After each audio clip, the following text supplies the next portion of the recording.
Hi guys, welcome to week 6 of Spreading Joy with Jigsaw.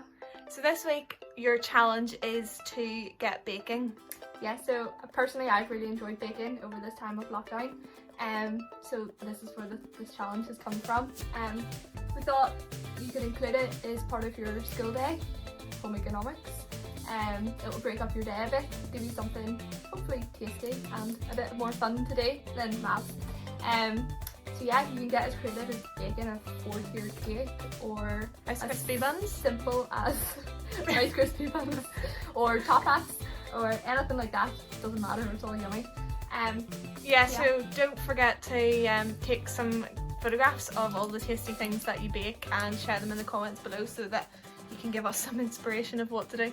Yeah, and don't forget too, if you don't want to eat them all yourself, you can share them with neighbours, with friends, family, leave them on doorsteps as a nice wee pick me up for somebody. And to spread joy. Yeah, spread joy. Until next time. Bye.